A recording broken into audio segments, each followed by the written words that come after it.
Rob, thank goodness for the Chinese government. The shares in the Chinese stock markets have been falling dramatically in the last couple of weeks, and that's after various interventions that the Chinese government has made in the market. Can you imagine what would have happened if the Chinese government had done nothing? Stock prices would actually have gone negative, I think. I think so. They would have been absorbing money. What has the Chinese government done? Well, they've gone so far as to buy blue chip stocks. They have loosened margin borrowing rules. They've injected money into the margin financing system. They have threatened to investigate manipulators. You know about those manipulators. Famous manipulators. They have presumably encouraged other market participants to do their part by, brokers banding together and supporting the market. So they have thrown in everything except the proverbial kitchen sink, and the market is coming down precipitously all the same. Are the Chinese authorities the only ones to have tried this kind of intervention in stock markets? Well, I mean, it's a particularly extreme case, but there are other cases throughout history of interventions, both mild. In 1968, in the New York Stock Exchange, it was pre-computerization. There was a big surge in orders. The paperwork got ahead of everybody, and the authorities sort of said, "Okay, calm down. Let's take a couple of days off and do the paperwork." That seems harmless enough.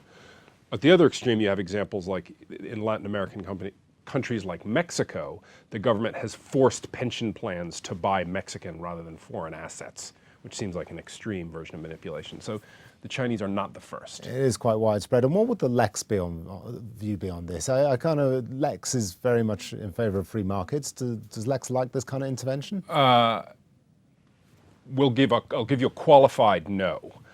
So the crucial point is that if the Chinese government were to succeed, that would be in a way calamitous. Because in that case, they would have done two things. They would have successfully meddled in people's property rights, which are rights that underpin the trust in all markets. And second, they would have distorted or covered up price signals that are crucial for asset allocation. So if nobody knows what stocks are worth, money gets spent in dumb ways. You end up paying 500 times earnings for an umbrella company or whatever. You want that to stop.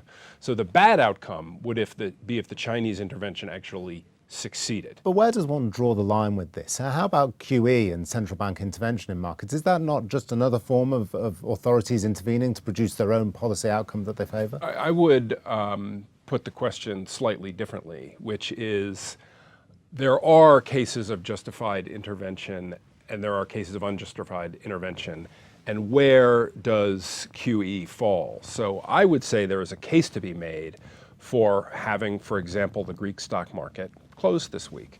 The country is having a sort of existential crisis, and were it open, the fluctuations in price might be so violent that it would be sort of ripe for manipulation or distortion.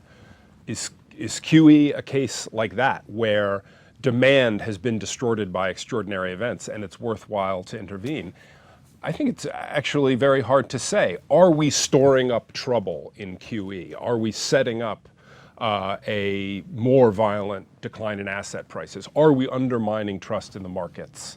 Ultimately, we're going to have to wait and find out from events that follow. We will, but while we wait, I'm sure we'll see yet more intervention from the Chinese authorities that they try to stop the decline in the Chinese market. Rob, thanks very much. Thank you.